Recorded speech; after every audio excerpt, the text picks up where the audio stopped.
Welcome to నామసరి. ఈరోజు నేను ginger rice చూపించబోతున్నా. ముందుగా నా ఫస్ట్ టైం నా వీడియో చూస్తున్నట్లయితే లైక్ చేయండి, అలాగే షేర్ చేసి సబ్స్క్రైబ్ చేసుకోండి. ఇక్కడ నేను ఒక స్పూను ముందుగా కడాయిలో నూనె అంటే ఒక స్పూన్ అంటే వేసుకొని స్పూన్తోనే నూనె వేడయ్యాక జీలకర్ర ఆవాలు వేసుకున్నా, అలాగే ఎండుమిర్చి వేసుకున్నా, ఎండుమిర్చి అలాగే కరివేపాకు అలాగే ఉల్లిపాయ ముక్కలు చిన్నగా కట్ చేసుకున్నటువంటి వేయించుకోవాలి. ఉల్లిపాయ అలాగే పచ్చిమిర్చి ముక్కలు వేసుకొని వీటిని ఒక 2 నిమిషాలు ఫ్రై చేసుకోవాలి. 2 నిమిషాలు వేయించుకున్న తర్వాత అలాగా ఫ్రై అయిన తర్వాత ఇప్పుడు నేను తురుముకున్నటువంటి అల్లం వేసి 2 నిమిషాలు ముందునే ఫ్రై చేసుకోవాలి. అల్లం వేసేసుకొని ఒక 2 నిమిషాలు బాగా ఫ్రై చేసుకోవాలి. యాక్చువల్గా నేను ఈ అల్లం ఒకరికి మాత్రమే వేసుకుంటాను చూడండి. ఇంకా మనం 2-3 చేసుకోవాలంటే ఇంకా కొద్దిగా ఎక్కువగానే వేసుకోవాలి.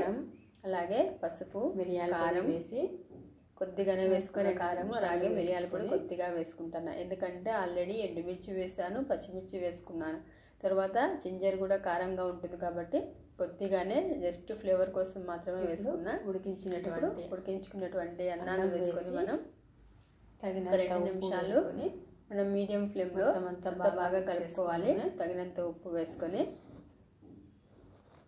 వేడివేడిగా సర్వ్ చేసుకున్నామంటే మనకి కూరలు అవసరం లేదు, ఏమో 2 నిమిషాలు అంత బాగా ఉంటుంది ఫ్రై చేసుకోవాలి. అలాగే మనకి ఏమైనా గొంతు ఇన్ఫెక్షన్ అలా ఉన్న వాళ్ళకి కూడా చాలా ఉపయోగపడుతుంది. మొత్తం అంతా జింజర్ వేసాం కాబట్టి తప్పకుండా నచ్చితే మీరు కూడా ట్రై చేసి చూడండి. చాలా అంటే చాలా టేస్టీగా ఉంటుంది.